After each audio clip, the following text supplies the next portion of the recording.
In fact, all those guys, they brought their Tostitos. They walk in the party. They see some asshole brought a vegetable football stadium. No, these guys are going to talk about that. When they are you kidding me? Yeah. Yeah. The next 20 years, they're going to be talking about that. When they're sitting at lunch on the girder, they're going to be like, can you believe that? I don't even know what it was. You remember that guy? What a mook.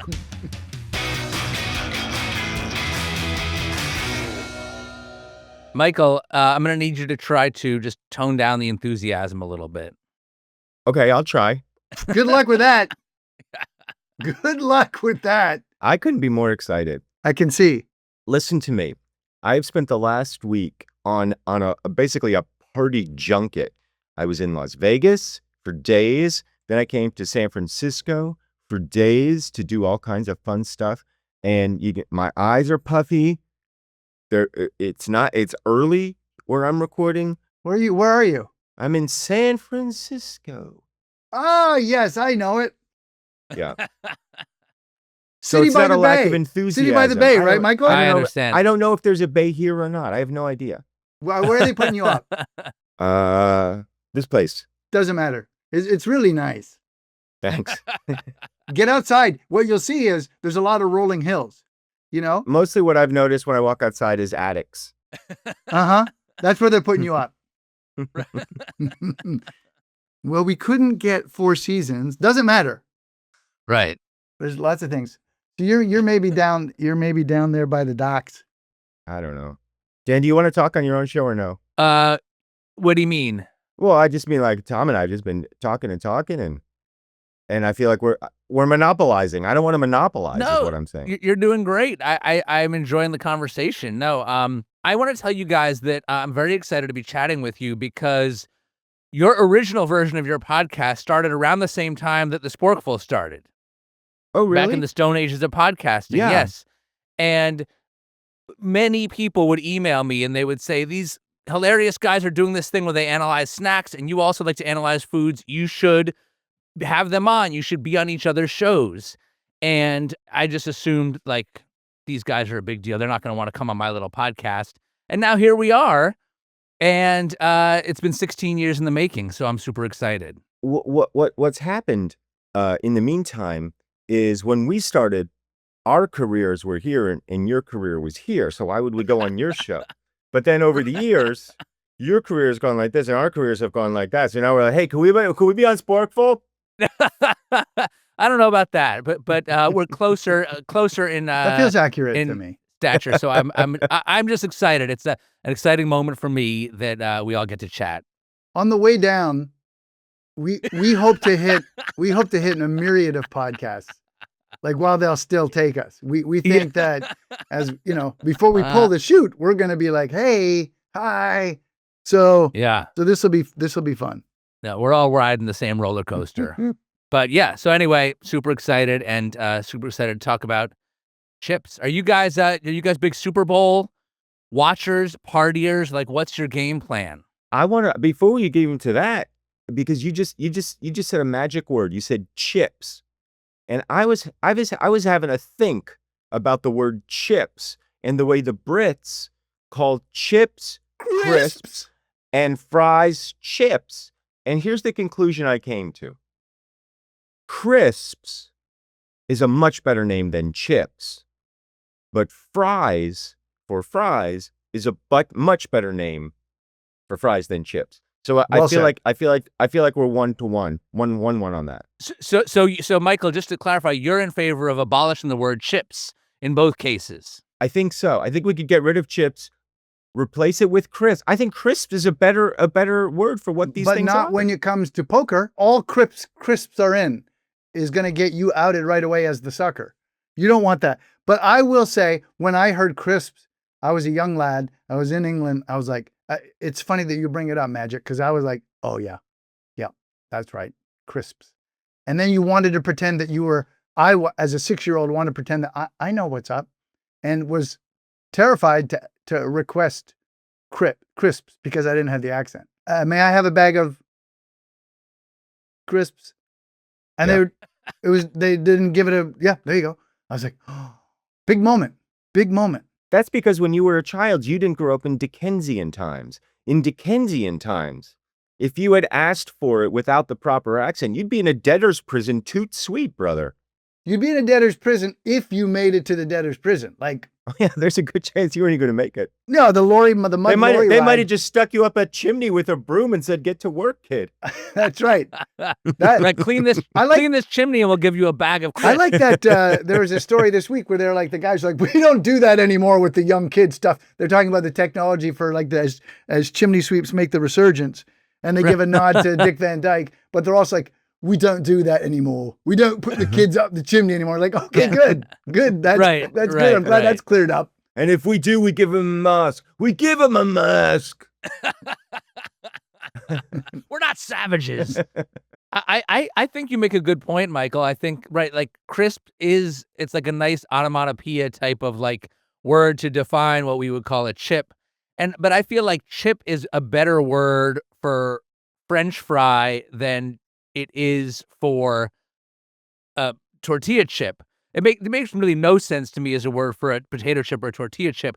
I can imagine, I don't know if this is the derivation of the word, but I can imagine that they were like, oh, like if you take a potato and chip pieces off of it and fry them, then you have this thing called chip. So it makes a little bit of sense to me, but chips as a word, I mean, I guess maybe you could say that's true for potato chips, but like tortilla chips aren't chipped off of some larger thing in the same way. Well, they're chipped off a tortilla. How? Yeah, sort of, but that's not a chipping motion. That's not, that's more of a Right. cutting. In my mind, they're frying first, then chipping, and you create the chip from chipping the fried element. Oh. I think what we're Interesting. saying is fries for fries is a home run. Is that right? Am I following correctly? I mean, it's fries. They're fried. French fries. Fries. Yeah. Yeah. Okay. How do you feel about frites? Frites, I like that too. I like it too because it makes me feel continental, and you know I like to feel continental. But do you guys, I was having this debate with friends recently. Does frites specifically mean like one shape, skinny No. French fries, or it could be anything, any kind of fries that are like from Belgium or France? You could have a curly frite, right? Oh yeah. If you go, I spent my high school years in Quebec. Les frites, that's fries. It's just fries. But it could be any shape. Oh yeah, fries. Frite just means fries, right? Doesn't it just mean Sure, fried? sure. Frite. That's right. Les frites. On manger toutes tes frites. Donne-moi donc tes frites. Listen to this guy. Who knew when the day broke? Not me. But getting back to your question, yes, if specific Super Bowl rituals, right?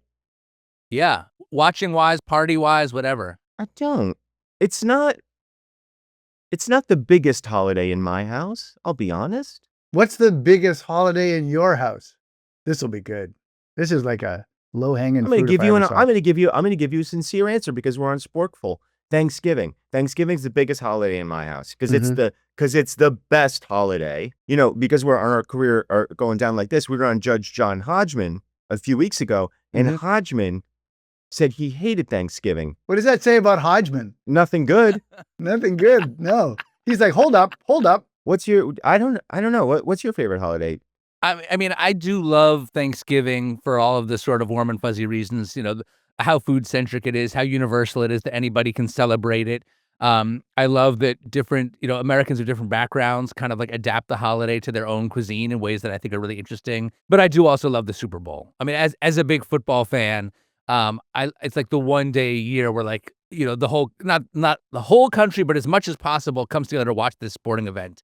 And to me, that's fun. And I like the fanfare of it. I like and I like the snacks. Tom, are you a big Canadian Football League fan? Big CFL? It's funny. I'm a big sports fan in general. And I have a take on the Super Bowl watching amongst my closest group of friends. Not that it's necessarily sincere, but I hold the line with mocking the CFL. Which is just, you know, because one of our pals has seasons tickets to the Eskimos. They changed their name to Elks, politically correct, and haven't won a game since, largely. And that's just great comedic fodder, as you can well imagine. And I'm like, a lot of the stuff that goes on for the fellas that live south of the border is like, and when do they get the real players? And are those high school guys? And you know, like it's just it's awful and shameless. I actually do like Right. the CFL, especially the CFL of yore, when you had two. Am I right that there's only like 9 teams in the Correct. CFL and two of them No, have the they same changed. name? They changed, unfortunately, because they had 2 teams named the Rough Riders, which was, but one was Rough Riders and one was Rough Riders, which is, when you think about it, it's a Douglas Adams low-hanging fruit, like we said. Like, it's just like the Rough Riders, but also the Rough Riders. So Ottawa changed their names to, which is just like, I mean, when you want low-hanging fruit for like the comedic fodder, they changed their name to the Red Blacks. I mean, it writes itself, you know, because their colors are red and black, but like, that feels like isn't the New Zealand rugby team called the All Blacks? The All Blacks. Yeah. So these are the Red Blacks and the All Blacks. Yeah. It's tough. It's a tough one. But to talk about the Super Bowl, I go the other way from you. This has been proven. Rob Burnett, by the way, Michael, you may have even been at. Oh, I think you came with us. Maybe. You remember when Vinatieri won their first, kicked that field goal, and we were all at a Hollywood party, and I left as I couldn't do it. So that's my thing. I can't gather. I like the sport and I'm into the game, and I can't gather at a party. And it took me a while to realize that I would miss half the first quarter and people are filling other things in the boxes and there's all the food, which I adore, but you can get food for a small gathering. And we went from one place on 81st to another place on 79th in New York City. And it was just a few of us. And that game was the coming of Brady. It was like that was a, Ew. You couldn't, he kept 3rd and 4 and he kept completing it. What? Oh no! I meant sperm. What were you thinking? What was your thank thing? goodness. Thank Sorry. goodness. I thought. Sorry, No, I thought you gotta, talked about his ascendant career. No. What? As long as you're What? talking about the same thing. Okay. Way too good looking. And so, you know, he was back then. He was like the 6th round draft pick, whatever, from Michigan. It was a Cinderella story. Absolutely, it was, and that was a great game. And watching that with other people that didn't share the interest in the game or the history of the game and all that, you know, the Garo Yepremian of it all. I was just kind of like, no, this is, and now I've learned that, you know, for the big events, I want to be amongst people who feel the same as me. I hear you, Tom, and also I feel like my hearing has deteriorated in recent years, and now I want to watch the commercials also. I can watch the game without hearing everything the commentators say, but I can't enjoy the commercials unless I can hear everything. And then you're at a big loud party and it's crowded and the volume's not loud enough, and now I can't enjoy the commercials or the game. That being said, like I love a spectacle, and so I would only watch the game alone or with a very small group if the New York Giants, my team, were playing in it. Then I would want complete and total focus. Well, we can watch together. That's all I'll say. You're a Giants fan? Yes, and next year when we're going all the way. When Harbaugh does the Kurt Signetti turnaround for the Yes. Giants, then we'll gather us 4. And all right, us or whoever else is listening, your guy Jarrett, the 3 of us. Jarrett's and one other not listener. invited, but whoever is listening to this can come watch the Giants win the Super Bowl. All right, Harbaugh Dart 2026. Remember we said that. Remember, that's right. I think it's going to be a resurgent year. Do either of you have a favorite Super Bowl party snack or item? Like there, you can obviously wings is well known. There's often pizza.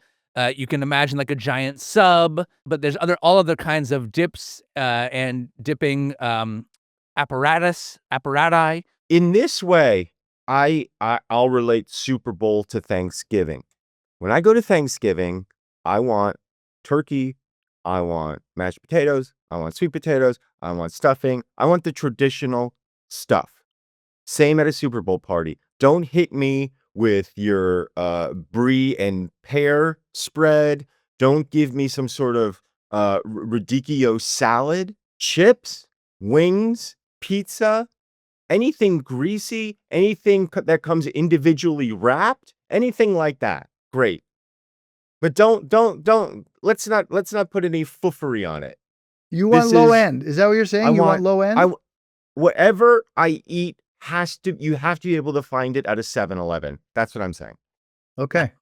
What about the hot dogs rolling on the spindles? Would you go for that? Perfect. Yeah. Perfect Yeah. Super Bowl fare. I'm fine with that too. I got to tell you, last year we were invited to a Super Bowl party, and increasingly I feel a lot of pressure if I can unburden myself to the two of you. People know that I host a food podcast, and they expect me to be a great chef, which I'm not. I'm a good home cook, but I'm not a trained chef. I don't have any great culinary expertise, but yet they invite me to their house, and they expect me to show up with something that's going to blow people's minds. And once in a while, I nail it. But other times, it's a disaster. And I was like, I'm just really special for this Super Bowl party. I'd seen like on Instagram, people build like a football stadium out of food. It's got like, it's got like, it's literally like a mini stadium with like a field and like bleachers all And around. you're thinking to yourself, I'm going to do that. I'm going to build a Yes, football yes. stadium out of food. Yes, that is what I set out to do. You're an idiot. There were like, That's a tough act to follow. You don't want to it set was, any kind of bar Well, like that's that. the worst precedent you could set, brother. Yeah, exactly right.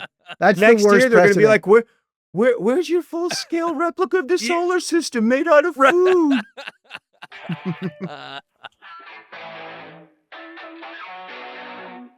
Mike and Tom eat snacks on the internet. What's in the football stadium made of food? What's the in it? green? So We the love green this. was vegetables, which breaks Michael's rule. So already, like, nobody wanted that. Right. I mean, you could barely even tell what it was.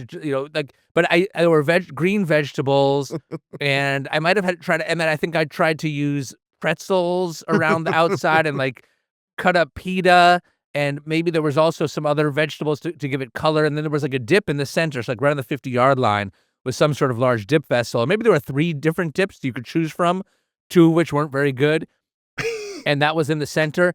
And you could maybe barely just make out what it was supposed to be, but yet, like, at the end of the party, I had to bring 98% of it home with me with my tail between my legs. This wasn't at your place. No, this right. Wow, this was someone that's else's great house. Yes. commitment. So can I mean, I love the detail. A couple of things that come to mind is, what's the impetus behind this? What's the genesis for this idea? What's the night before making it going, this is good. This is a good idea. And then what's the walking up to the house or to the party? Is it like, oh, wait a minute? Or is it like, wait till they see this? Like, those are my 3 things. Like, what do you have there? So I had seen it like on Instagram, and it gave me the idea, like especially like in the lead up to something like the Super Bowl, there's all these people sharing stuff for Super Bowl things to make. And I was like, this looks awesome. And then I decided to do it. And I initially was very excited about the idea. I'm like, I can pull this off. I think it's going to be great. It's going to be a real showstopper. I'm going to everywhere else is going to have the same old, and I'm going to walk in there with my I love that. stadium. I love that. That's great. That's great. Like, watch this, suckers. That's right. That's right. Sporkful. Sporkful. God damn it. Turn off the TV. Turn off the TV. I don't want to. Everybody. I don't want to gather say it out around. loud. I don't want to say it out loud, but Sporkful. I mean, we all know it. Yeah. Okay. So then I'm in my house that afternoon, 'cause I think I was steaming some of the vegetables because I didn't want. I'm trying to get it, and I'm building the whole thing out. And as I'm building it, reality is starting to set in. Okay. And I'm like, this is not coming together. And I think I took it apart. I tried to reassemble it. It might have been a second trip to the store to try to. wow. I'm like, I need more structural supports. I need to build this thing. I need, because you need height. Yeah. To make it look like a stadium, you need height around the perimeter, Yes. so that you have like the slanted seats going down. And I just did not put enough thought into the engineering underlying that. Do you have people, because in our 30-minute sitcom, this is a great B story where you're building the thing, and do you have someone going like, where's your height, man? Like, I have my wife be. My Okay. wife is like, what are you doing? Like, what is this? What is this going to be? Like, I'm just like, trust me. Yeah. And in fairness, my wife, who has many, many positive attributes, does have a long history of naysaying some of my crazier ideas, only to later come around to them. In this case, yes. Not in all cases. She also thought I shouldn't start a podcast. That was a There you terrible go. idea. So here I am 16 years later. So I tease, we laugh about all that now. But she was right when it came to the stadium. Her doubts were proved valid. But because of her track record, her mixed track record of naysaying, sometimes I'm too quick to be like, I got it. It's going to be fine. When we write this thing, right, Michael, it'll be like podcast stadium. Like, it'll just say podcast stadium on the drive home, podcast stadium. And then silence. Yeah. Silence. Right. I mean, Wide shot of the car driving in silence. now I want to. I'm going to look in my phone and see if I have a picture of it. Oh, If I please. do, I'll that's send got to it come to you up. guys. I would love to. It's, I would love to see that. So then the last thing I have is. Okay, wait, Is it- roughly, what's the size? What? How Yeah, big is exactly this right. thing? How big is it? Like when So- you bring so- it up, are you bringing it up? Two-handed? Is it undercover? Are you unveiling it when you get in the house? Do you have to? Is it hard to get through the doorway? Is it in a bag? It's- How you doing it? No, it's so I I have a serving platter that is oval shaped. Okay. So roughly the shape of a stadium, and it does have a little bit of a lip on that around that perimeter that I thought would help with the height visual. So I laid it all out on that. I probably put plastic wrap over it just to keep it, a little bit fresh. But look, by the time I left the house, I knew that this was, it had not gone well.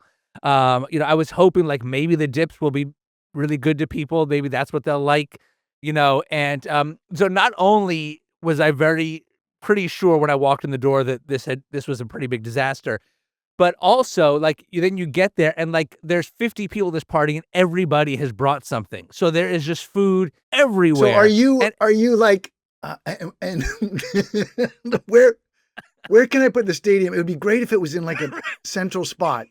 Like, have you worked this out with the host? Like, and I'm gonna need like, I'm gonna just to clear out a little bit. Right. Do you guys have a spotlight that you can...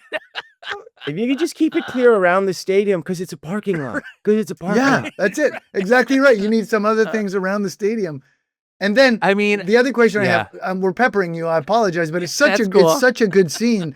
Is how many people know you and don't know you, and is there conversations where it's like, yeah, What the hell did that guy bring? That guy brought the stadium. The stadium guy. there probably were those conversations. I didn't hear them. But I'm sure that when I wasn't around, people came up to the table and were like, who brought 20 pounds of veggies to a Super Bowl party? No, I'm admiring. I'm full on admiring. I think it's fantastic. Should I look real quick and see if I can find a Oh, picture? yes. Yeah. My phone's over here. Give me one Yes, sec. yes, been 2 absolutely. years. Oh my God, that's good. Such a vulnerable moment. Imagine us doing that, Michael. Like, imagine how much we would blow that. Not It would e- just, I mean- if it were us, it would just be the worst.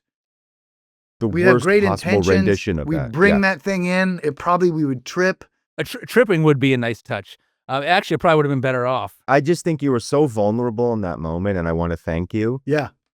I think it's fantastic. I just love it. I got a video of it, and this was an even bigger disaster than I thought. I want to tell you, frankly, I'm pulling for disaster. Oh, yeah. Oh, Yeah, right, Michael? this is what I want. I want to be able to look at that knowing the story and know that it's supposed to be a football stadium, but I want it to be good enough for that, but I want it to be bad enough so that if I was somebody who didn't know that it was a football stadium, I would look at it and go, "What the hell is that?" That's the level that I'm looking for. Yeah, I think there's two ways. I think it's like, yeah, like a mishmash, like a melted ice cream thing that like, that was a duck? Okay. Or it's gleaming. It's SoFi Stadium. It's like there's little men, you know what I mean? Like it's so good and we're like, what are we dealing with? And then we all kind of like we realize, boy, talk about a plummet. All right. So let me see how well you can see it. So I got to come closer to the camera. Okay, Oh. it looks like a cookie It's hard to or like grasp. a Parmesan crisp.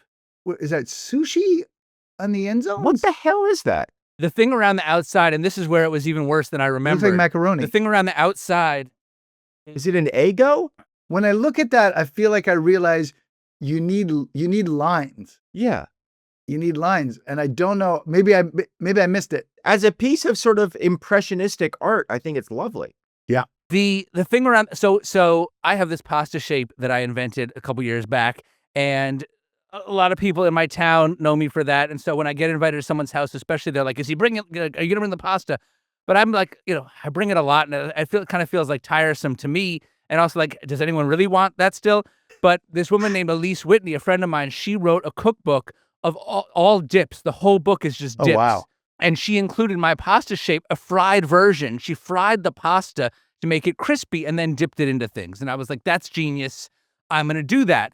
And so the area around the perimeter that's supposed to be the stands is actually fried pieces of my pasta shape that were intended for dipping. Okay. As I recall, they were only slightly crispy and really more soggy than anything. Mhm. So in addition to the fact that they didn't really look like a stadium, they didn't taste great. But there were there aren't really lines per se, but there is like a green field and red and orange peppers for the end zones, which you may recall 2 years ago the Chiefs and 49ers were Right. playing.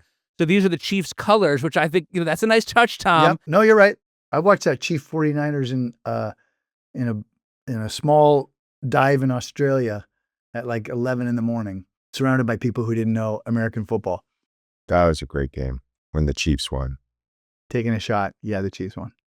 I know. No, you don't know. You don't know. That was Mahomes' first, bro. Was it? I don't think so. I think it was his second.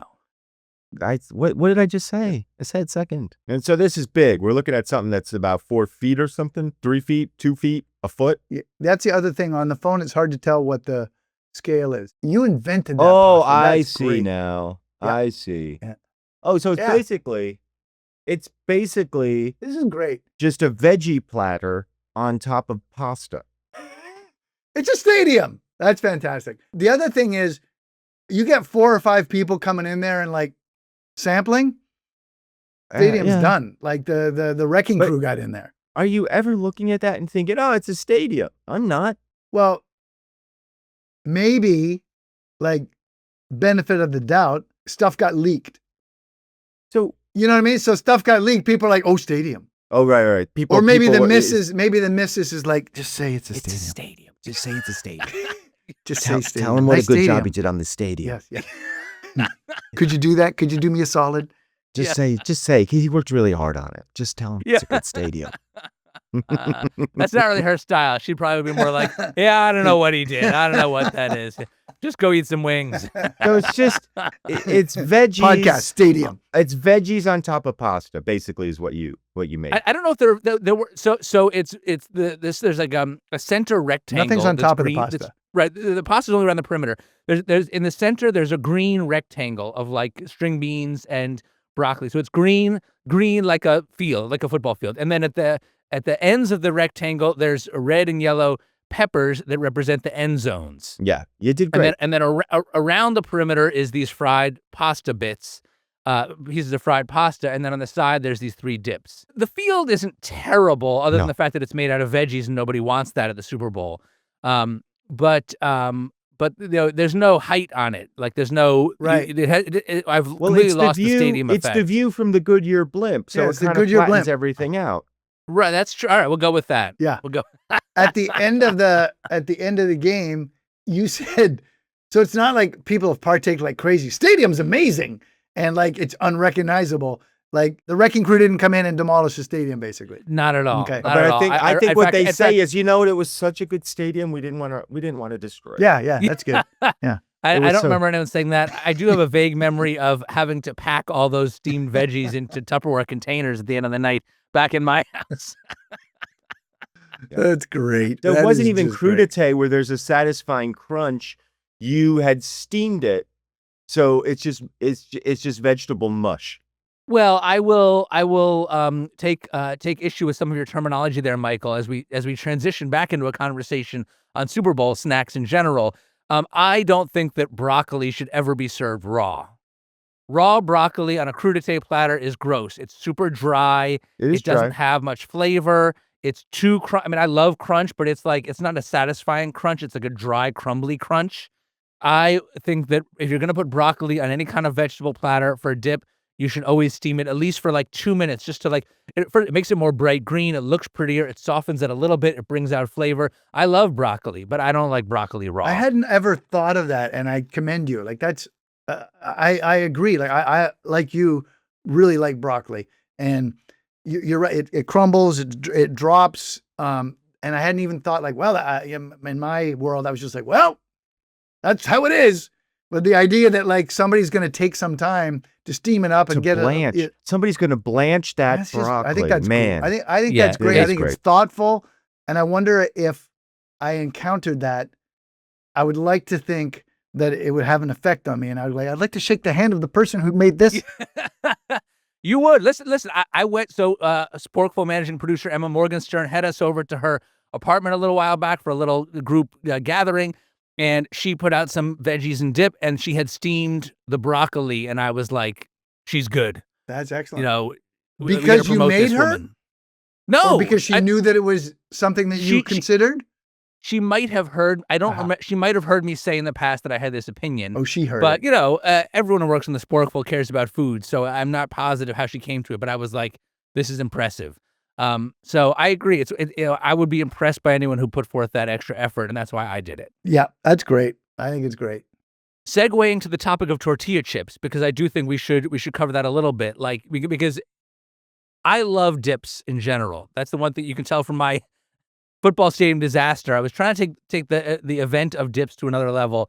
I just think I like eating anything that's sort of interactive. I like having control. I'm a kind of a control freak with food, and I like being able to determine, okay, I'm going to have 2 string beans in this bite. I'm going to have double chips or only one. I'm going to dip it in this dip or that dip. On this one, I want a lot of dip. On this one, I want a little dip. Every bite is a new experience. Can I just interrupt you for a second? Because isn't that true Please. with literally anything you eat? You're in control. No, I mean, if you get a cheeseburger, like a Okay, lot of the got decisions it. have been made for you. Got it. If you get a pizza, sure, you can fold it. You could not fold it. You could use a fork and knife in some situations, but like, there's only so much you can do. Whereas, like, if you have a couple different dips to choose from and a couple of different dipping vessels, the world is open to you, Michael. It's exponential. Mm-hmm.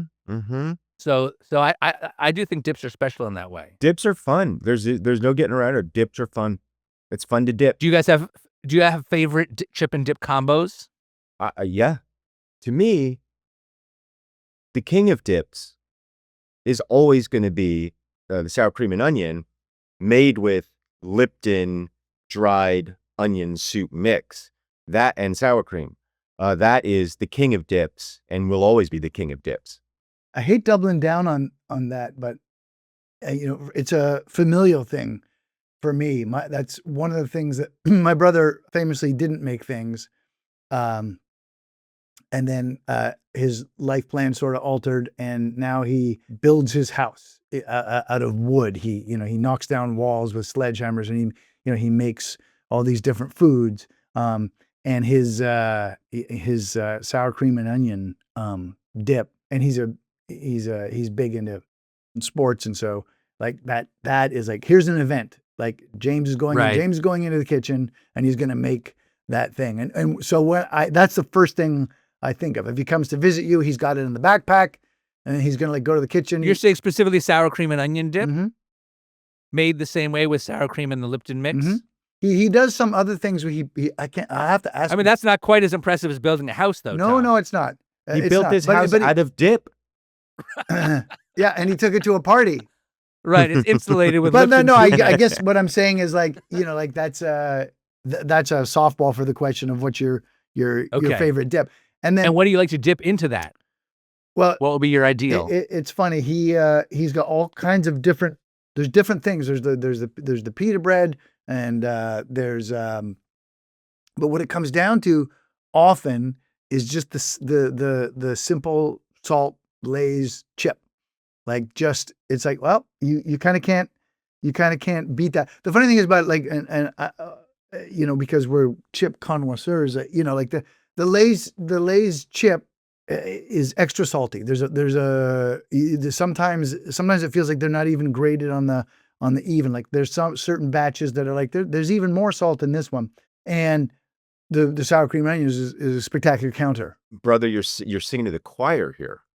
I mean, the Lay's classic potato chip with the sour cream and onion dip. I mean, that's just perfection right there. Now, there is a caveat, which is sometimes the Lay's is super thin, so it can break off in there. Yep. So Well, you might want to ruffles. It's fragile. You might want to ruffles at times. That's okay. Yeah. Ruffles do have more structural integrity. Yes. Have you ever tried a sour cream and onion ruffle dipped into sour cream and onion dip? I've not done that. That sounds like heresy to me. That sounds like it's against nature. Sour cream and onion dipped into sour cream and onion. Yeah. I think you're probably right. It sort of seems like, why not do something complementary instead of redundant? Mike and Tom eat snacks on the internet. What are your favorite dips? I mean, is there some kind of like whipped creme fresh kind of thing that we have to try?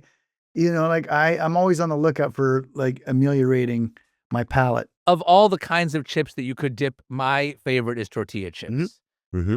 I don't love potato chips. If I'm hungry and they're around and I want a salty snack, sure, I'll eat them. But to me, they're kind of greasy, and most of them are all salt and like very little, or if any, potato flavor. And so I prefer tortilla chips.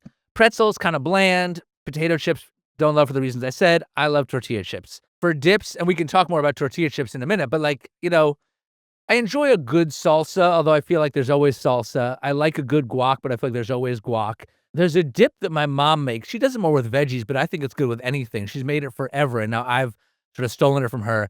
And it's just mayo, Dijon mustard, lemon juice, salt, pepper, a little bit of dill, and I will add a little sriracha. That sounds great. And it is creamy and savory and tart and a little peppery. It's just like got everything going on. It's funny because when people see it, it looks, part of this, I like to put sriracha in because it makes it pink. Without the sriracha, it looks at a glance like ranch. So people always dip, which is kind of fun. People dip something into it thinking they're having ranch, and then they have this thing with like mustard and lemon juice, and it's like, whoa, like, what is that? And watching the surprise on their face is fun, and that's a dip that I really enjoy. I like that. That sounds good. That sounds like it could also be a salad dressing. If you alter the ratios, I mean, because if you do like 2-to-1 mayo to mustard, it's still pretty thick. But if you were to do less mayo and a little olive oil instead, you could probably emulsify adapt that it. mother. You just Oh, listen to this guy. I'm emulsifying. Let the record show that you're making a hand gesture that looks like you've used an immersion blender before. That's exactly what I was using. Yeah, I got immersion Yeah. blender from that. Immersion blender. High five. Bang. 6-0. Yeah.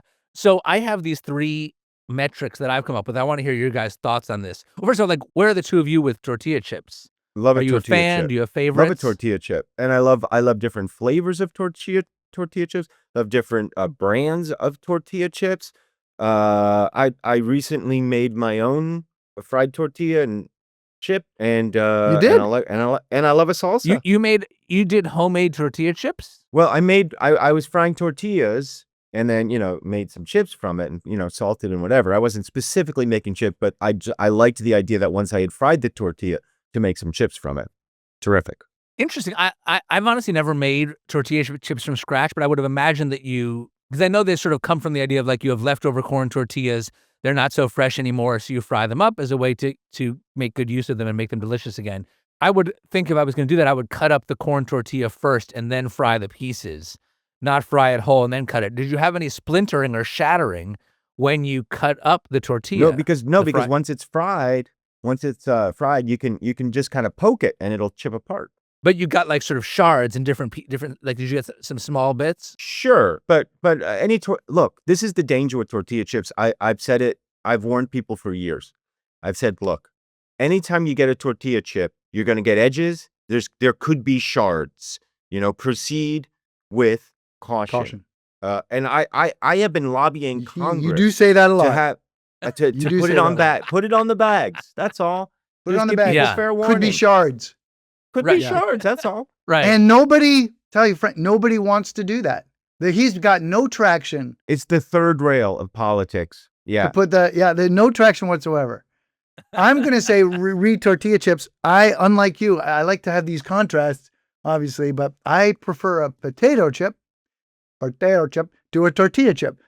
I like a tortilla chip, but when it comes to the great snack aisle of life, that's not the first. I'm going to go for just the general, like we said, Lay's wavy or Trader Joe's wavy and Lay's plain. I've tried them all, and we've reviewed many of them. There's many brands that I like, and occasionally I'll go off on like a Boulder potato chip tangent, or But for me, the safe house is the simple chip, and then the tortilla chip takes a back seat to that, which I feel ameliorates my tortilla chip experience, because when I do have it, I'm like, these are great. I should have these at every meal. It really. We had that recently. There was I don't know for sure. You might know more than me if they're making them, if they're a home product at Whole Foods. But those tortilla chips in the plain bag, at Whole Foods are fantastic. They feel homemade. They feel like they've pulled them out of the kitchen. Oh, the one like in the clear plastic Yes, bag? yes. Like they don't have a lot Not of the paper thing, but they're just basically Right. there's no ornamentation. It's Yeah, almost yeah, like they're like, what are we gonna do with these shards? Throw them in the bag. Right. Right. It's actually genius packaging because it makes, I don't know how artisanal and homemade they actually are, but they look They do, like someone, right? right. Yeah. And They look like they came out of the back of someone's kitchen. at my local, they tend to sell out, which just makes them that much more appealing. But those are, Right. and so it's that experience when I rarely have them. Then when I do have them, I'm like, these are amazing. Yeah, yeah. So a couple quick things. First off, since you both love Lay's and you did acknowledge, Michael, that as good as they can be, one of the issues is that they're thin and prone to breaking.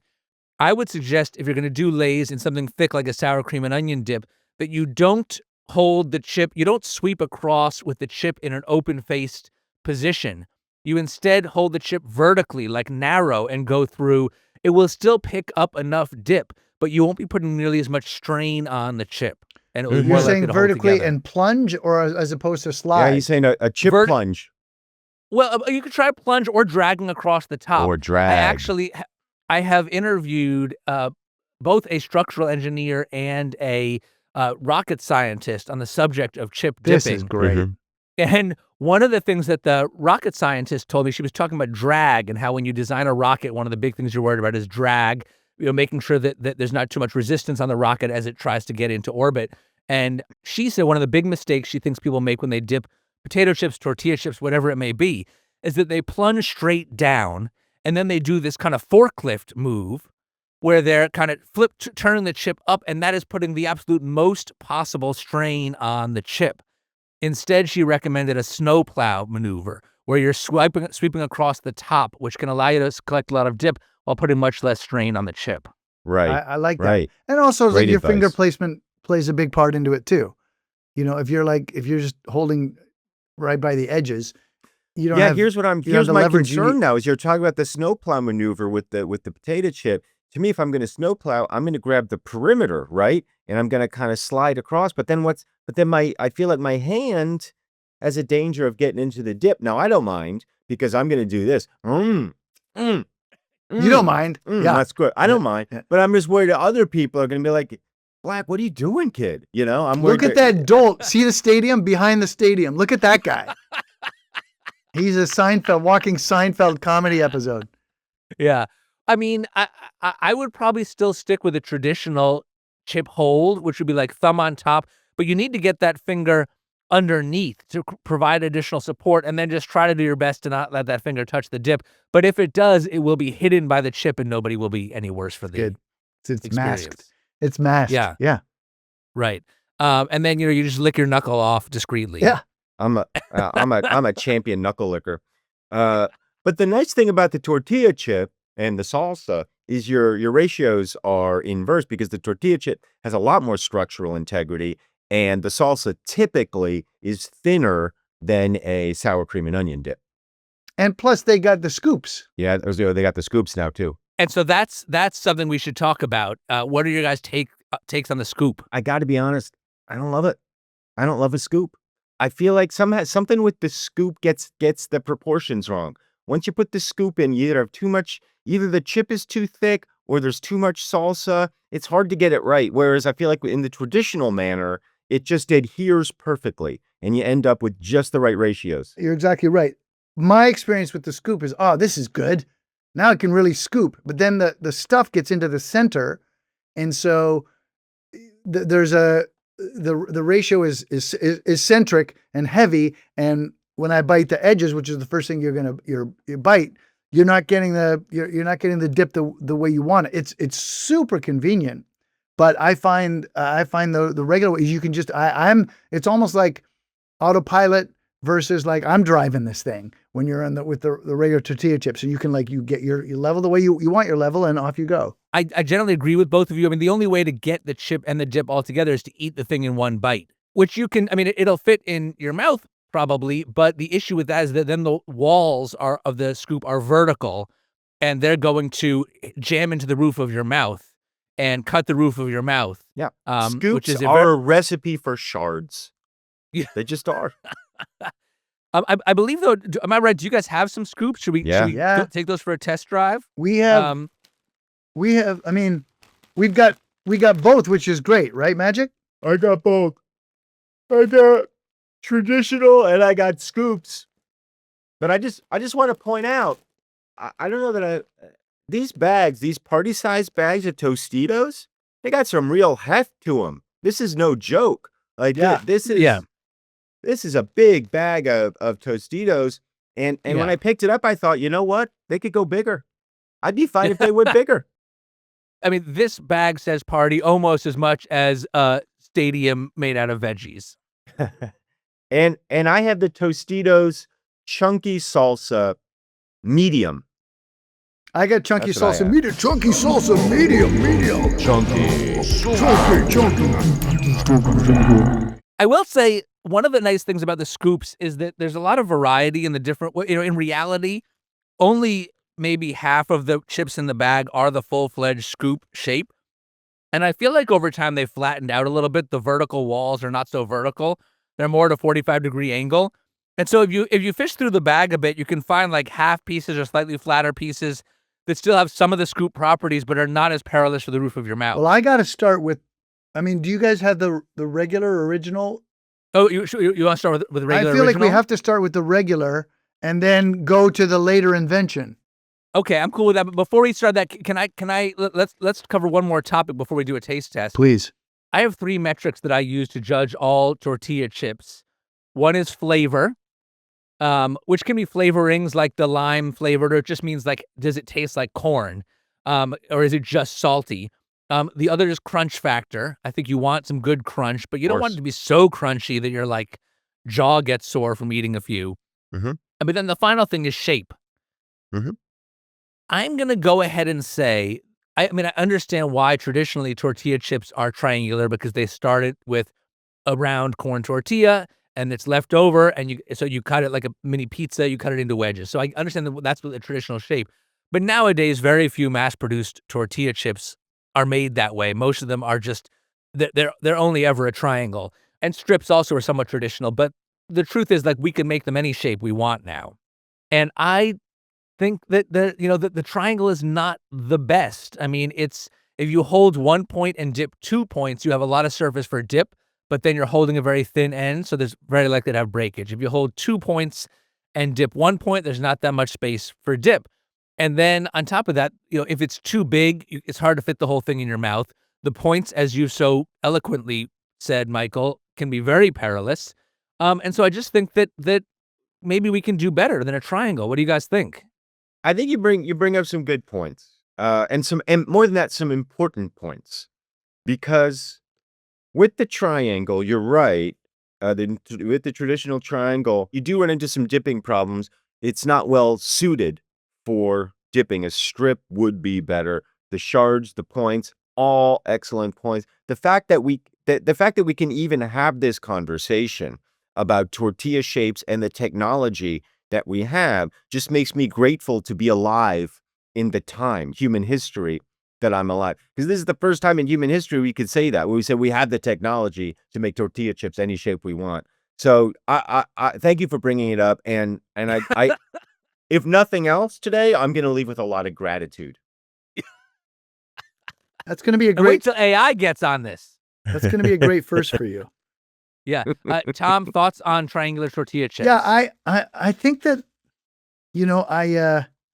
I agree with what you're saying. You make a valid point, and I think part of me, wants a Christmas with snow and lights and Santa Claus and Charlie Brown, and that's what the triangle is. It's an interesting thing. Like I agree with all the rationale behind it. You're exactly right. I find no fault whatsoever. And moreover, I back you on it. But I find myself Doesn't going, scratch that nostalgia. I just like the triangle. That's what a tortilla chip is for me. Look, I'm not saying we need to abolish triangular tortilla chips. I'm just saying, like, let's add to the offerings. Sure. Yeah. Well, should we dip a triangular chip and discuss? Sure. My chip already, the one that I've selected is definitely not a triangle. It's more Tennessee shaped, but I chose it, and Tom's got a beautiful triangle. I got a I great chose triangle. it because it's gonna go into the salsa a little bit easier. Right, right. I think another thing with the shape is that any good tortilla chip should be small enough that you can put the whole thing in your mouth and eat it in one bite. Because if you had to bite through the middle of a tortilla chip, I mean, talk about shards. It's going to be a nightmare, and you're going to lose half the dip. It's a very tough situation. So I like a round chip for that reason, a small round one. And I want to give a shout out to Caramello. They make these phenomenal flour tortillas. This guy Ruben in Lawrence, Kansas, Mm. and his team, they make the best flour tortillas ever. You can get them shipped to your house. He also started making tortilla chips, and he makes them round. And he told me that he specifically made them with a small enough diameter so that you could dip them right into a jar of salsa, Ah, why? and it would fit through the mouth of the jar. What's the name of this? Caramello, Carmelo. Isn't that like a chocolate in the Great Snack Aisle of Life? Maybe, but I know that he makes corn tortillas too, which are very good. You can get them shipped to your house. It's like a 4 to 6 week wait because they're like made by hand, but just order them now and you'll get them eventually. Usually I order like 4 dozen and then I forget that I ordered them, and then they show up at my door one day and it's a very happy day. That's wonderful. You know what's great about salsa? Perfect thing about salsa is you can't fake it. So you get a jar of salsa from a big company like Frito-Lay. The number one ingredient is never going to be anything other than some sort of vegetable. You can't stuff this thing with sugar. You can't stuff it with vegetable oil. You can't do corn syrup. Salsa Yep. has to be made from vegetables. So number one ingredient here, tomato puree, diced tomatoes, onions, jalapeno peppers. I can feel good about eating this Frito-Lay product because it's got good ingredients in it. No guilt whatsoever. And this salsa is good. I'm It is enjoying good. this salsa. Yeah. Should we try it with the scoop Yeah, chips? absolutely. We Mhm. should. See, I'm intentionally going to pick what is sort of like 2/3 of a scoop chip. It's broken on one end, but I think that by having it a little bit broken, I'm going to be able to get it into my mouth without cutting the roof of my mouth as much. Yeah, I'm gonna take the opposite tact just as a contrast. I'm gonna do a full scoop and eat it in one. So I'm fully scooped, and now I'm inserting. I did spill. There's a thing I like that the scoop doesn't give me, that when I dip a chip, I like to have a flat surface. So on one side, on the tongue, I can feel the salt.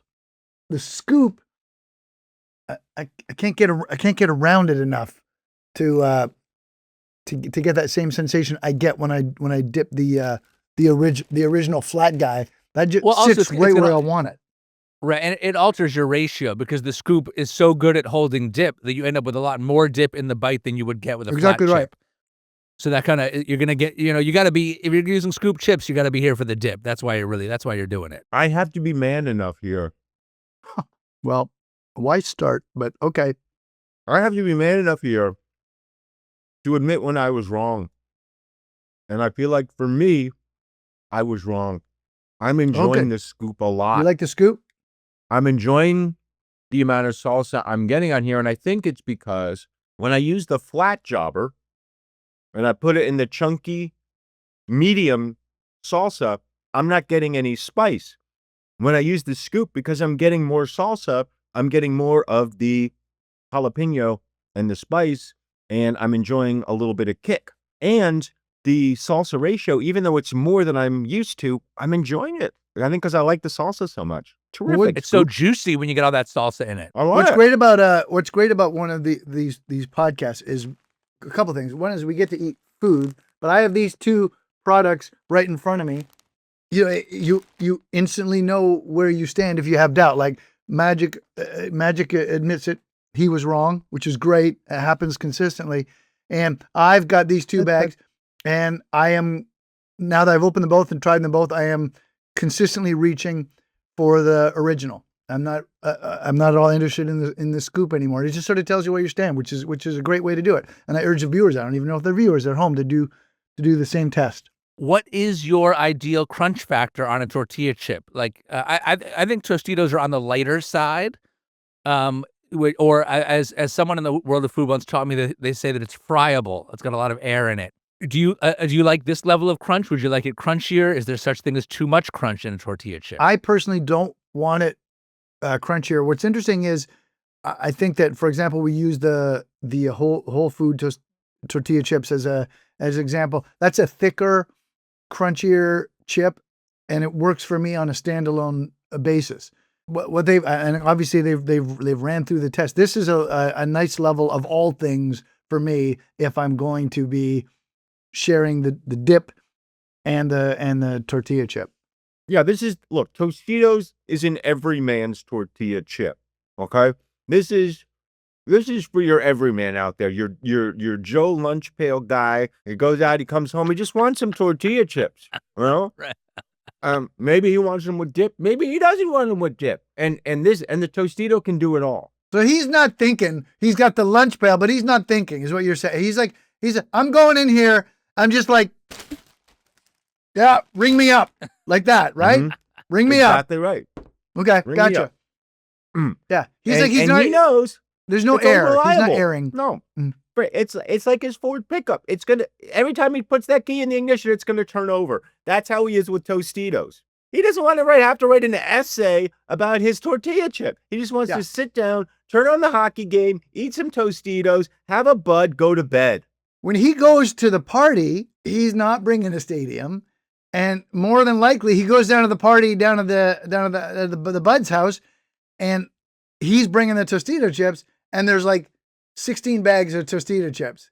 Because everybody, hey, I got to bring something. Everybody buy the Tostito chips. I enjoy that. And he throws them on top of the pile of Tostitos Exactly right. chips. Yeah.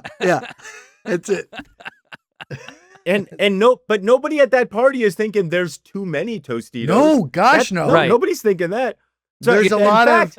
In fact, all those guys, they brought their Tostitos. They walk in the party, they see some asshole brought a vegetable football stadium. No, these guys are going to talk about that. Are you kidding me? Yeah. Yeah. The next when they're 20 sitting years, they're going to be talking about that. when they're sitting at lunch on the girder, they're going to be like, "Can you believe that? I don't even know what it was." You remember that guy? What a mook.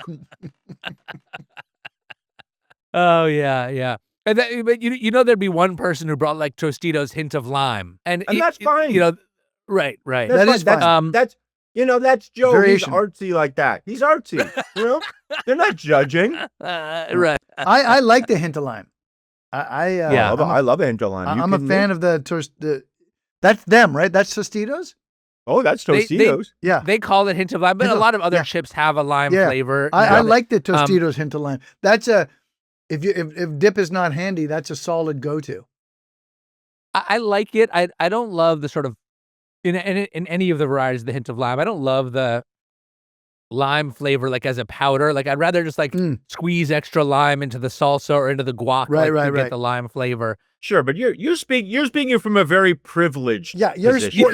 We're both Michael and I are both on that. Like, well, you're sporkful. We're like, give me the powdered lime. But see, this is what I mean, you guys. You expect me to have fresh lime into my sauce. We're lunch pail. We're like that guy. We're lunch pail. Yeah, we want to. We think to ourselves. I better host one because I'm going to inherit all these chips. I'm going to be good for January. Right. But we're not walking around with a zester and a lime, just like our immersion blenders, our zesters. Michael, I saw your hand motion. Yeah. You know your way around. He knows what he's blender, doing. Okay, he knows what he's doing. I'm a competent cook, but when it comes to chips, I don't want to have to think too hard about it. That's their job. Ya. That's their job, is to think for me. Right. Because it's mindless. Chips are designed to be mindless. That's their entire point. Yeah. You're there like, oh, and a bag. Okay, I guess I'm done. That's my serving size bag. Right. Bag is serving size. One thing I do want to add about the scoops, though, and this is, I told you what the rocket scientist taught me about chips, what the structural engineer taught me about chips, because I was talking through with him different shapes, like, why are some shapes stronger than others? And he's like, the strongest shape in engineering is an arch. Like the Roman aqueducts are still standing because they're held up by arches. And he said a 3-dimensional arch is a dome.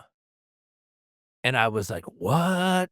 That never occurred to me. And then I was thinking about the scoop chip, and what I realized is that if you take a scoop chip and turn it upside down and put it on your fingertip like a thimble, it's a dome. It becomes a dome. And if you do that, I mean, it might be tough with salsa, but you can run that thing through cream cheese and it will not break. That's good. Wow. Yeah, that's right. That's good. As much guac as you want, as much of anything. Look at that. You could spin it. You could finger spin it. Yeah. You're right. You can have fun with it. You can play games with it. But whatever you dip it in, it won't break. That's good. I like that. It needs to be a thick enough dip that like it will stay on top of the dome. Like if you did salsa with this, then it would just run down the sides and you'd be covered in salsa. So it needs to be guac, sour cream and onion, ranch, something thick enough with enough body to retain its shape. I also commend you for having a rocket scientist and a structural engineer discuss these things, because this is like Michael and I, this is the wheelhouse. This is that we live important in. work. Yeah, I think it's, I do. I think it's fantastic. It's the things of life. I don't like to toot my own horn, but I'm doing pretty important work here. You know, I mean, there's a lot of problems in the world, and I'm starting with the big ones, and I figure I'll work my way down. And so thank you. Thank you both for recognizing that. I really appreciate it. It means a And lot thank coming you from for both of thanking you. us.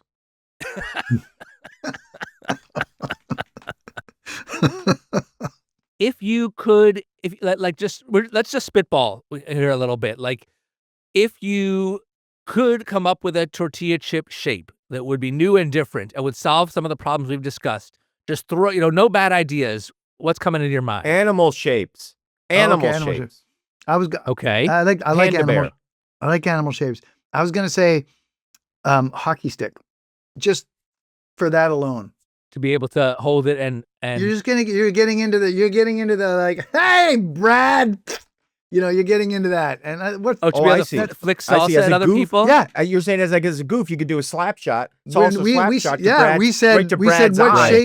shape would you go to? I think the hockey stick would be, be great. F Brad. Brad. Who, Yeah, Brad. Brad. Brad doing showing up at this place anyway. Nobody even likes Brad. Right. Yeah, Nobody don't even get likes within that reach. guy. Don't get within reach of the dip, Brad. It's going right in your eye, pal. I feel like it should probably be a goalie stick though, Tom, so it'll be a little bit thicker. Sure. Maybe you could have a bag of regular sticks, goldie sticks. Just like, Gloves, mitts. Yeah. I mean, Yeah. gloves, masks. Why not just make a chip that's shaped like a spoon? Well, so just but a scoop is a spoon. You just got to add a ladle, Sort of, and you've got a spoon. but imagine if it had a little handle though on it. Why not go full shovel? I wonder if we're onto something. Like, it's always sporting events. Like, if you just Football shaped. design like things that like with a baseball thing, the horse hide on it, the football, the stitching. That's smart. A tortilla chip with a horse hide on it. That's smart. That's good thinking, Tom. Wait, I feel like you're not being sincere. I don't think you think it was good. horse thinking. hide on a tortilla chip. That sounds good. And pigskin for the football. And pigskin. Yeah, sounds good. Right? And you just take that off. Pork rinds, basically. Delicious. Yeah. I feel like the football shape has potential. Trader Joe's used to have these long board chips, they called them. They were sort of shaped like mini surfboards. Those were very good because they were kind of long and skinny. So you'd have enough chip to grip, enough chip to dip, and yet still small enough to get the whole thing into your mouth and with no pointy edges. But surfing was not popular enough for that to like maintain, I wonder. I guess not. I don't know. They turn over items quickly in Trader Joe's. Yeah, that's good. It's not a bad idea though. I like that. So, as we wrap things up here, we're heading into the Super Bowl, which will soon be followed by March Madness and other kinds of sporting events where people eat and gather. What is your strategy overall for surveying the options? Is there an order that you like to eat in? Do you save the sweets for later? Do you start with wings and then go to pizza? Like, just let's talk strategy overall. This is important.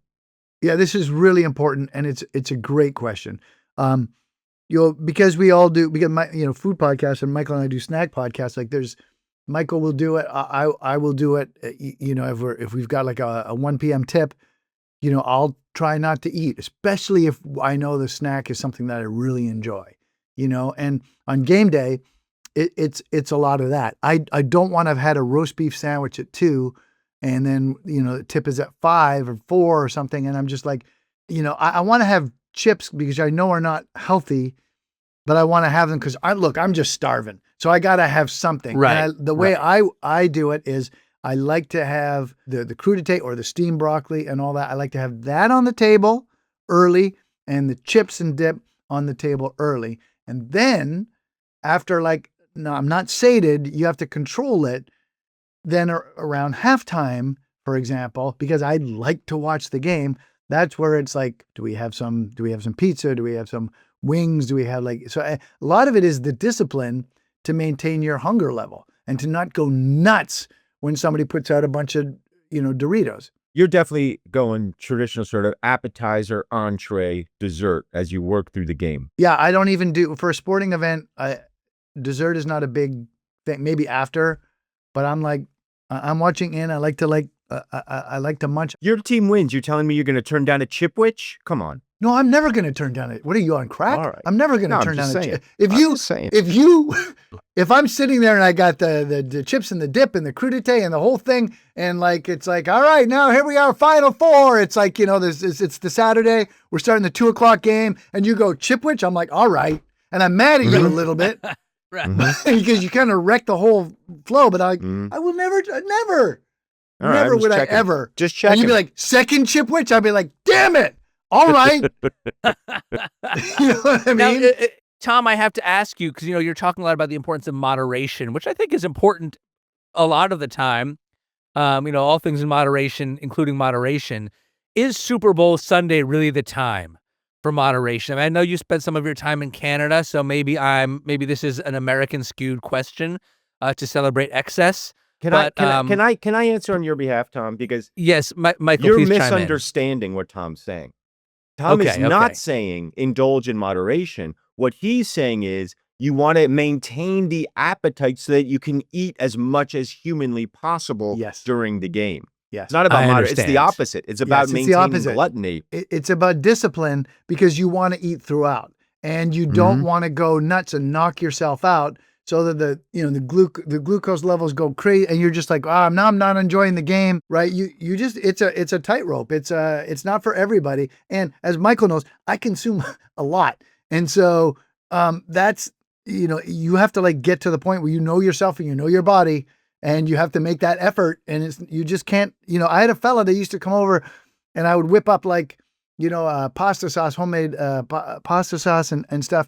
And he would come over and sit apart from the sporting event at the table and eat. He didn't like carbs, so he wouldn't eat pasta, but he'd have a bowl of the sauce. And we'd be watching the game, and he'd be over there at the table eating the sauce, and he'd be like, "What are you doing?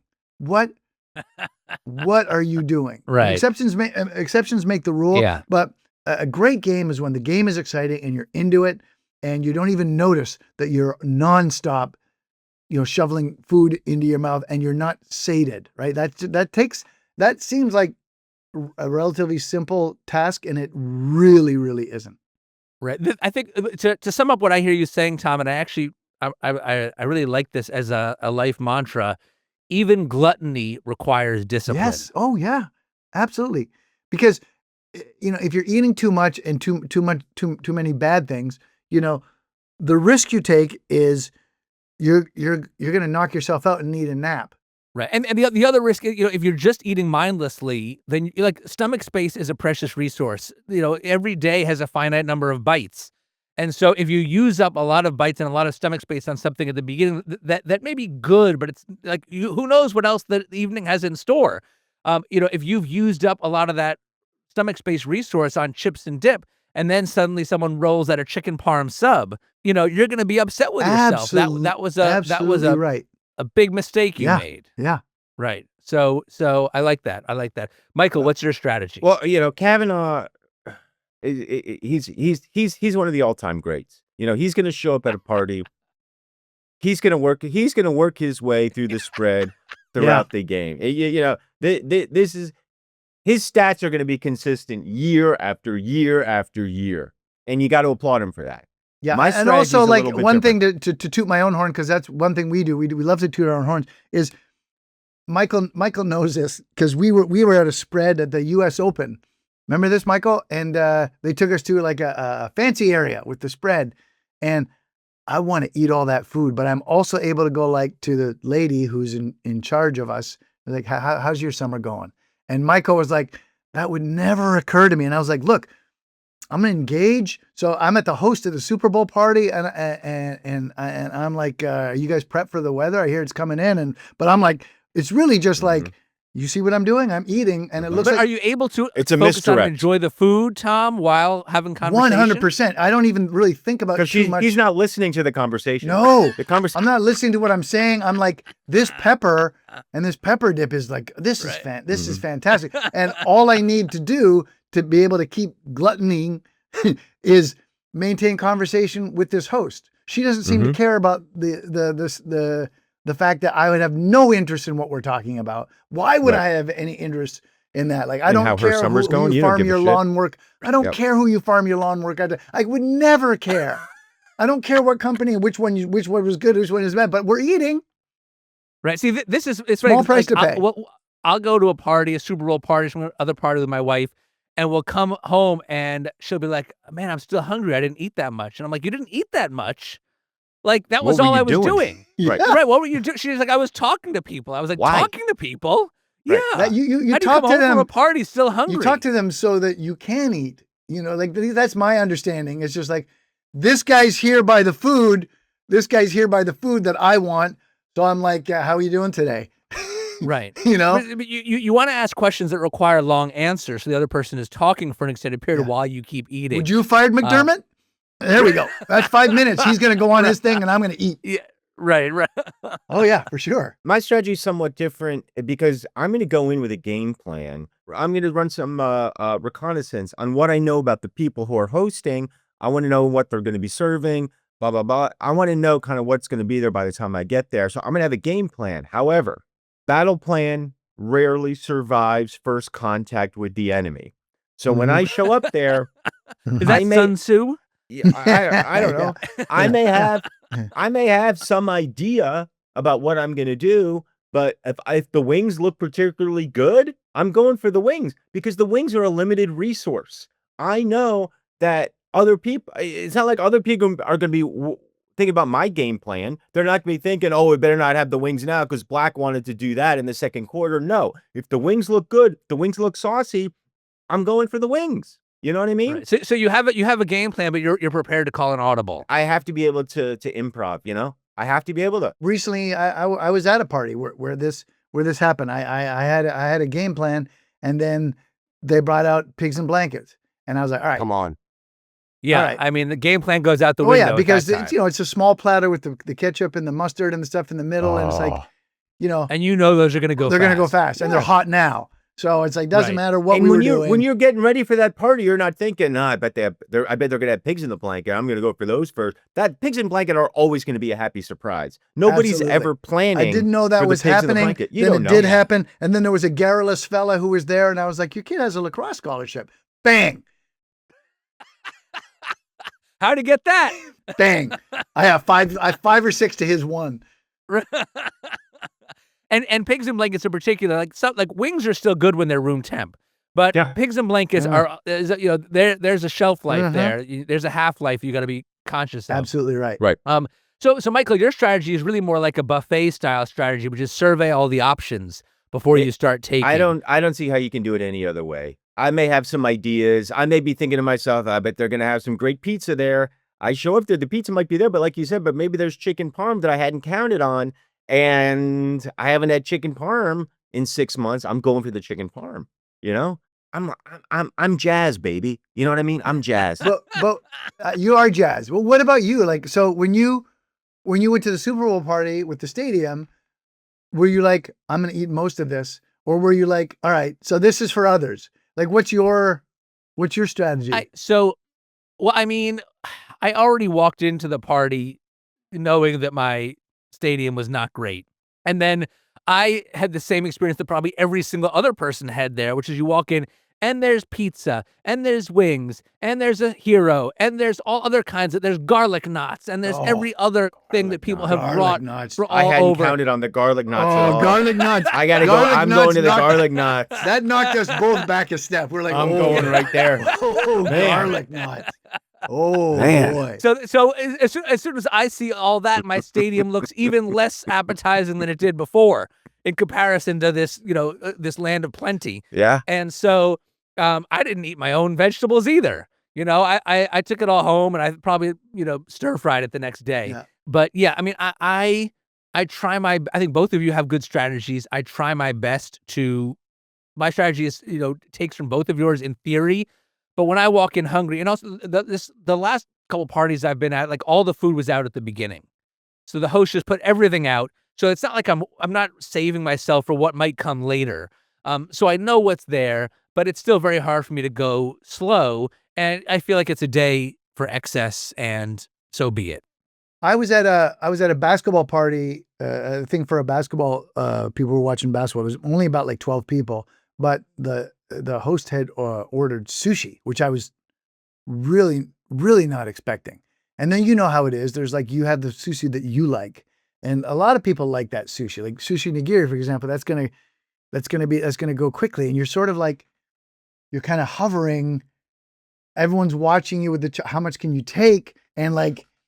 If there's 8 pieces of the thing you want, you can't take 4, And so like there was a lot of like, I could feel the energy. The game, it was like 2 minutes into the first quarter and everyone's kind of like nodding and but everyone's like sort of like jostling for position. And I was like, that was, sushi was an interesting, if you like managed to have people like eat a lot and then ordered it at halftime, that might've been something. Right. It's not, I mean, I love sushi. I love sushi at a party because it's small pieces. It's the kind of thing you can grab a piece with your hands. You can grab, like you can put it on a small plate. You can eat it standing up. So I think it has a lot going for it. I do worry in a Super Bowl party or March Madness or sports type party where there's a lot of different things. As we said, stomach space is a precious resource. For me, at least, I feel like if I eat a lot of rice and then I'm drinking liquid, the rice tends to expand, and like an hour later, I feel very more full than I planned to be. In addition to that, you got to think about beer and carbonation, which is also something you have to factor in because, too much carbonation, you feel full, and then like you leave the party and you might burp a couple times and now suddenly you're hungry again and you realize like you really blew it. Yeah. Right. Right. So these are the kinds of things that I worry about. Yeah. One more strategy that I wanted to share, and this is advice for the two of you and for all of our lovely listeners out there. It's a bit controversial. You tell me what you think.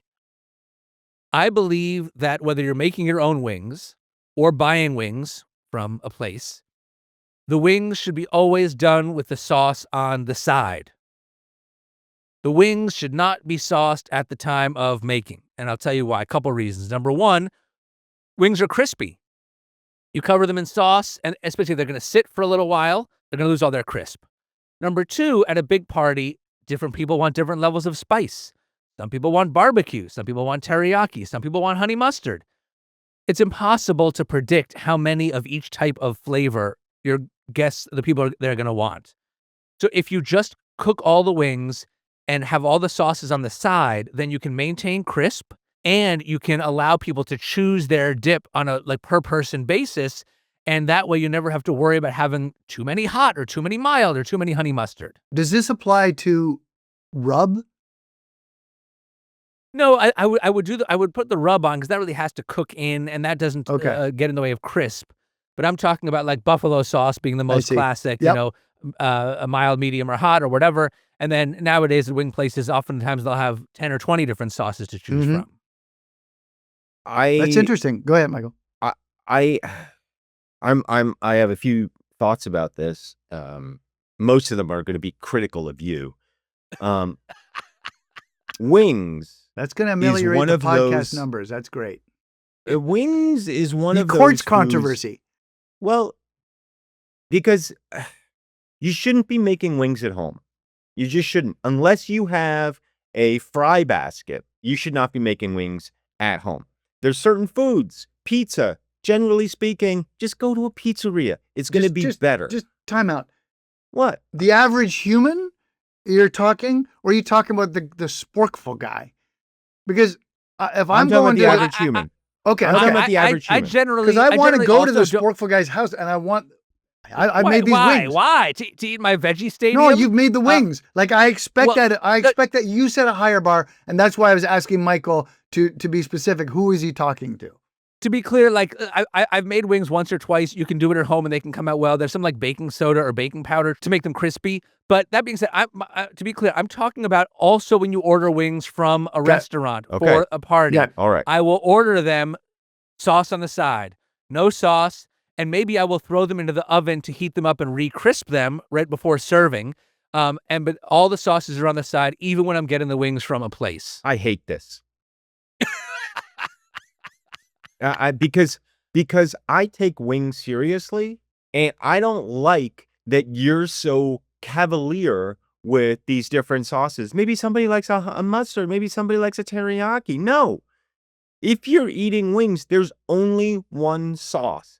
The sauce is buffalo sauce. You can get it in different increments of spice, but I don't want to hear about your glazes and your rubs, Tom. And your Thai pickled jalapeno curry wings. Don't give me this.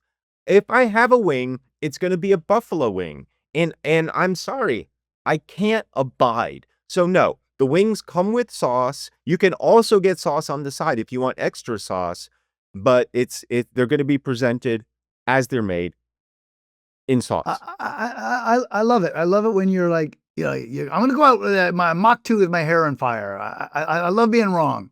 Like you're like, I'm going to be wrong. I'm going to be really wrong. And so you're partially right in this case, but it's not just that. There's just buffaloes. Like there's different kinds. And like, like a garlic, salt and like the salt and pepper rub. Yes, please. Like I want those options. A dry rub. Yeah, that's an option. And I agree with you. There's the barbecue. Yes, the buffalo. Your the blue cheese. There's all these. And where I agree with you. Michael looks pained. I love that you're wrong killing me. about. I love that you're wrong about a lot of things on the wings, because the wings are like what I'm in the mood for. But where I agree with you is I don't want to have to do that myself. Here's what you've ordered, and so you're saying like, but all the sauces on the side. Well, now I got to drive, and I just want to come in. I want to be handful, and I'm sitting down, and I'm like, your gardener's what? Like I haven't had to work that much hard to make my plate. Look, I to each his own. I just That's I feel right. strongly that To each his own. yeah. And click. Your guy should pull the plug. You know what? To each his own. Signal. But let me ask you, Michael, because you're saying any level of spice with buffalo sauce is acceptable. As I understand it, the original buffalo sauce, when buffalo wings were, and the story may be a bit apocryphal, but the invention of buffalo wings is supposedly traced to the Anchor Bar in Buffalo, New York. And as I understand it, the original sauce was hot sauce, I believe Frank's Red Hot, and butter. That was the mixture of the original. Hot sauce and butter. How can you have buffalo sauce and have it be buffalo sauce and have them be buffalo wings if it's not spicy? I mean, it could be hot or extra hot, but are mild there should buffalo always wings be a level of spice. No question. Okay. It should always be a minimal level of spice. And I think the minimum level is whatever Frank's out of the bottle level is. That's your minimum level of spice for a buffalo wing. All right, we can still be friends. Yeah. That's nice. And then you go up from there. Yeah, right. Okay, got it. And when I say you go up from there, I wasn't talking about the wings. I was saying we start as friends, then we become lovers. I was saying we go up from there. We all understood. All right. I've seen the way you handle an immersion blender. So it was great to chat with you guys. Really appreciate it. Been fans of you, or been a Our fan pleasure. of both of you for so long. This was fun. So this was super exciting. And I do think this is going to be an episode of both of ours. So we have the video, we have the audio, and when we release it, we'll share it with everyone, and it'll be super cool. That's great. I just want to say thank you for having us. To each their own.